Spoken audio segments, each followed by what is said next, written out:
Lēns vējš šodien pūtīs lēns līdz mērens. Austrumdienvidu austrumu vējš, zem negaisa mākoņiem tas var kļūt brāzmains. Maksimālā gaisa temperatūra būs +20, +25 grādi. Rīgā +23, +25, un mums jājautā mūsu ciemiņam, kā tur šobrīd ārā ir. Ārā ir lieliski, labrīt visiem. Ārā ir super laba diena, ir sākusies un sajūta ir laba. Šis varētu būt radios konto džingls. Katru rītu mēs viņu varētu spēlēt. Ļoti labi. Paldies tev, mīļo Don. Paldies. Kā jau tu tikko dzirdēji, mīļo klausītāji, mums ir brīnišķīgs viesis, Dons. Mums būs pirmā skaņojums radios konto eterā. Dons, kad ienāk studijā, tad pilnīgi telpa kļūst gaišāk. Viņam ir tik spožs prāts. Iedomājies 2 plikpauri vienā studijā. Apžēlbina viss. Jā. Tā ir. Un tad ritiņi starp 2 saulēm. Ir 7:38 un mūsu šī rīta ciemiņš ir viens no pieredzējušākajiem un klausītāju iemīļotākajiem mūsdienu māksliniekiem Latvijā, Dons. Labrīt, Don. Labrītiņ visiem. Kā ir būt Donam? Es nezinu. Kā ir būt Valdim? Brīžiem ir baigi forši, un tad brīžiem tu domā, vai tas viss ir pa īstam, un par ko man tas, un vai es to vispār esmu pelnījis, un tā. Nu redz, tu atbildēji. Tā ir. Tev arī ir tāds pārdoms? Par savu dzīvi? Jā, šad tad ir tāds, ka ir brīžiem tev liekas, ka tev ir paveicies, un brīžiem tieši otrādi. Jā. Nu, tā tas ir. Ir jau visādi dzīvē brīži, ne?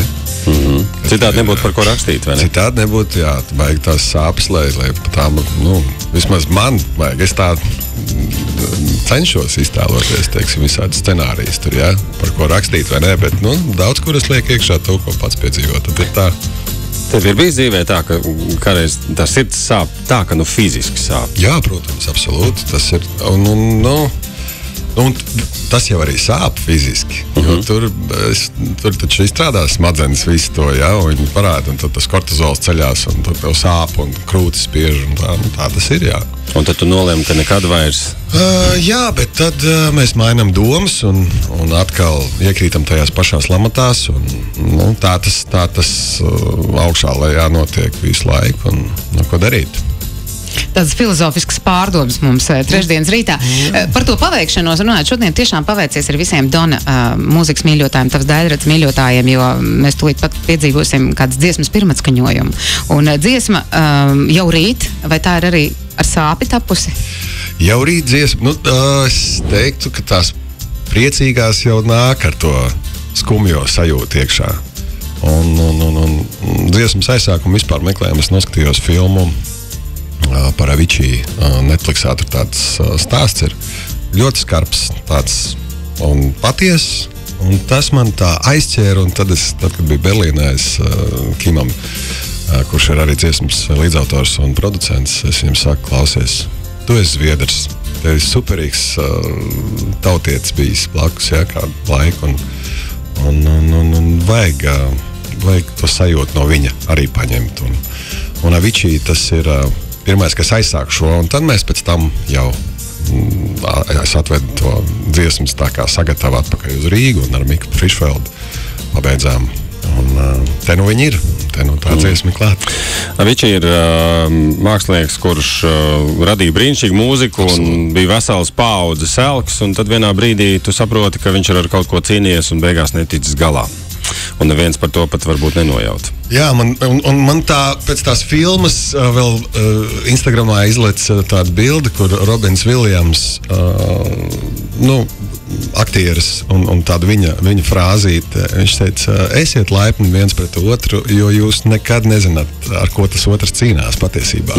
Šie ir viedvārdi, un tos man šķiet mums katram vajadzētu laiku pa laikam atgādināt sev un otram. Pirmatskaņojums radios konto eterā, Dons ar dziesmu Jau rīt.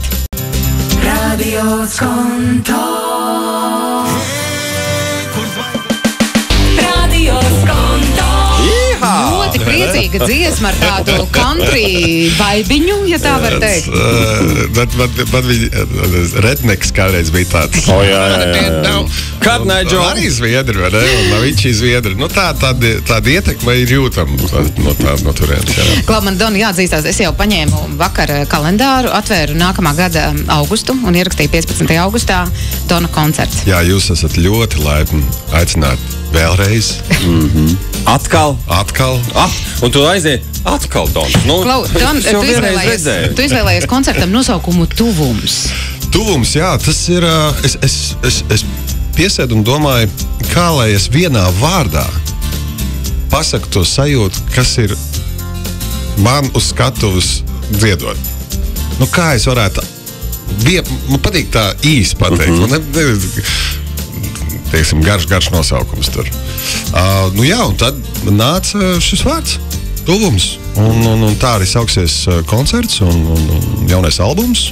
Arī būs Tuvums. Un, tā ir tā sajūta. Tā ir tā sajūta. Vienkārši, es nezinu, sajūta. Bet tu zini, ka tu kā mākslinieks esi ārkārtīgi svētīts ar to, ka pat tad, ja, piemēram, tādā stadionā tu sēdi pilnīgi pretējā trībīnē, tur pa gabalu un nevar redzēt seju, varbūt, ja nebūtu ekrāna. Tāpat ir tā tuvuma sajūta, tāpēc, ka tās dziesmas ir tās, kas tevi padara tuvu. Jā, tam klausītājam, arī mums tā skaitā ritiņi. Tu sēdi un vienkārši jūti, arī pa krietnu gabalu. Un es domāju, šobrīd tas klausītājs, kas mūsu Minneapolisē klausās, kā mēs noskaidrojām, kas ir kā 12,000 kilometru. Wow. Jā, arī viņš var mierīgi izbaudīt to tuvumu, tikai tāpēc, ka tā dziesma atskan ēterā. Tā ir, man liekas, ka tāda ārkārtīgi svētīga sajūta. Vai tu pats to apzinies? Man tā grūti pateikt, vai es apzinu, es par to domāju ikdienā, bet es esmu diezgan pateicīgs par to, jā. Tātad? Paldies, Don, par to mūziku, ko tu radi. Paldies, ka tu iepriecini mūsu klausītājus, jo mūsu klausītājiem tu esi mīļš, tavas dziesmas skan mūsu ēterā. Es saprotu, mēs turpināsim arī ar vienu Dona dziesmu. Nu jau jāsaka, laikam, no vecajām labajām. Jā, un Ritiņa jau ir nopirkusi biļetus koncertu. Esi kā Ritiņa. Wow.